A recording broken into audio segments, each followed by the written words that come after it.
Alright guys, now the very first thing that we're going to need in order to start learning about website hacking is an actual website that we can test on. Now we can't just go online and find any old website and start trying to hack it because that is illegal and we don't want to go to jail, so we need to host our own website. Now we can host it from our own computer if we wanted to. But again, what we're going to be doing is we're going to be trying to hack it. We're going to be trying to break in, mess with the system.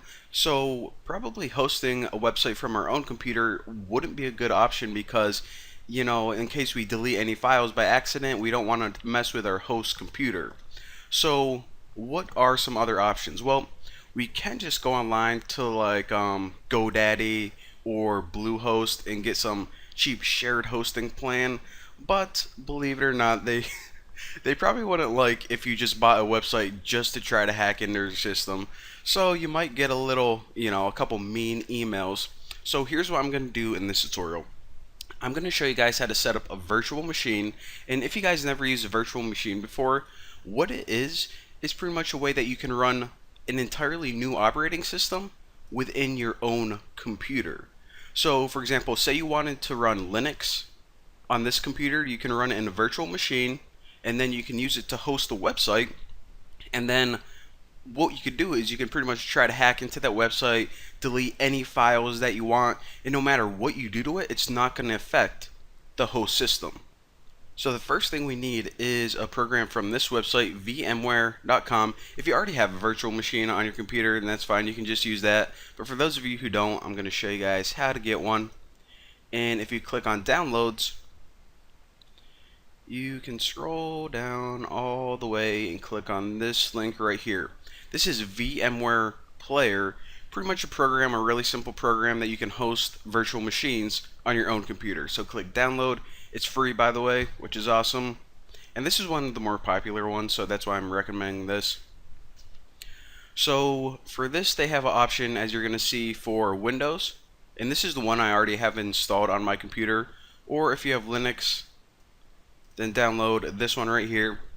But basically, I don't really need to talk you through the installation process. You click download, click next, and you got to keep all the default settings whenever you do. And I'll show you guys what happens. It pretty much gives you this little program right here. So I'm going to double click this. And you can see I already have a couple virtual machines set up. This is Linux. And this is another flavor of Linux called Ubuntu. This is actually one of the more popular ones. But what we're going to be doing is we're going to be making an entirely new operating system, a new virtual machine, and we're going to be using it as a web server. So once we have a web server running, we're going to host a little website that we can test on. Alright, that sounds like a lot of work, right? Have to set up a web server, and then we have to make some website somehow. That's going to be, a pain in the butt, take a long time. Well, check this out. You guys are going to love me after this.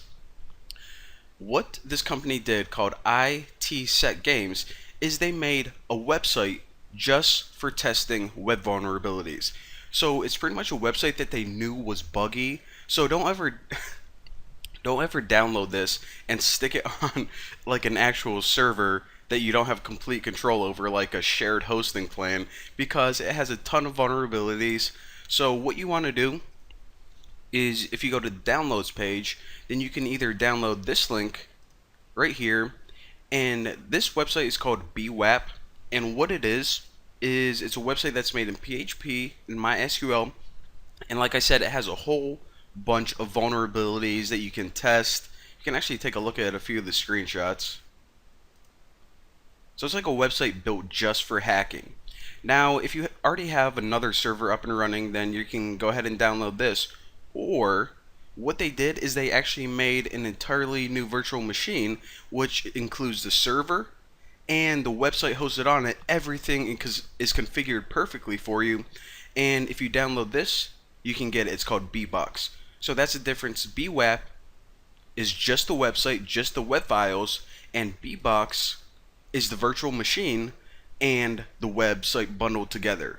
So we can pretty much click this, download it, and whenever we open it, we have a brand new web server and a buggy website for testing all packaged together. It's freaking awesome. So I'm going to click this file. It's the 7z file. and actually that's going to start downloading. I actually already have it downloaded because it takes a few minutes, and I didn't, think you guys wanted to wait and just see a little download bar progress throughout the entire tutorial. But once you have it downloaded, I'll show you what it gives you.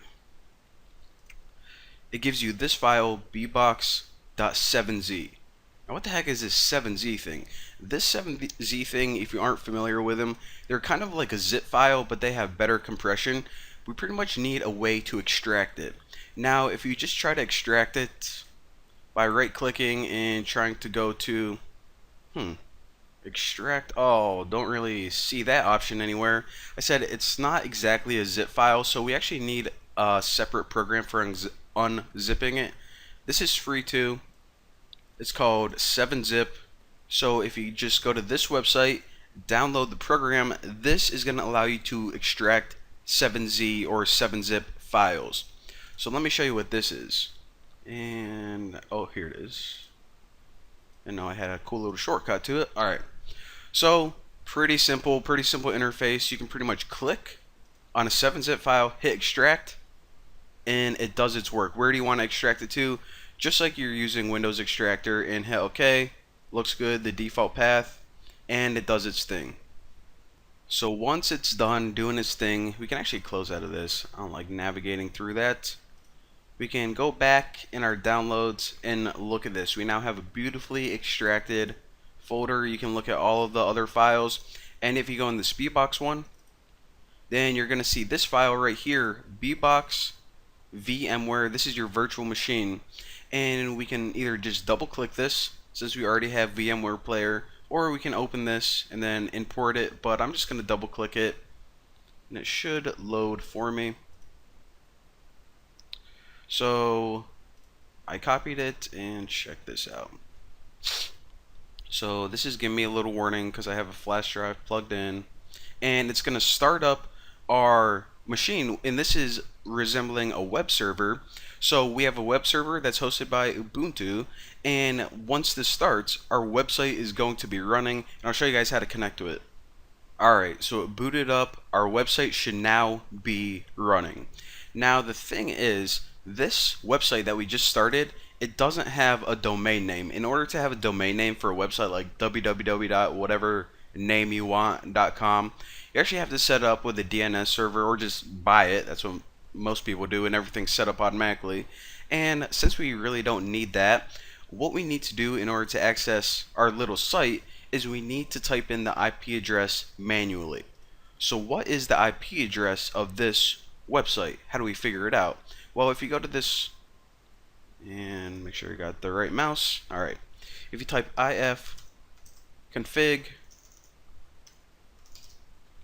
then you're gonna see where you at. Alright, in that address 192.168.0.7. Now if we open up Firefox and hit http://192.168.0.7.bwap, B is lowercase, WAPP is all uppercase, and hit enter. Check it out. It's gonna connect, and this is our web server. So if you ever close out of this and shut it down, this website isn't gonna work anymore. So pretty awesome. And most of the tutorial we can just minimize this because it's done. It's just gonna run in the background. Right now we are some kind of, resembling some kind of hacker trying to log into this website. We obviously don't have control over the server yet, but hopefully we will. So that is how you set up your website. You get your system up and running. We now have a website that we can hack into legally. We can mess with, we can delete files, we can pretty much try any vulnerability or any test that we want, and if it ever messes up and all these files get deleted, that's fine. Our host system right here is never affected at all. It's completely safe. So for now, thank you guys for watching, and I'll see you guys in the next lesson.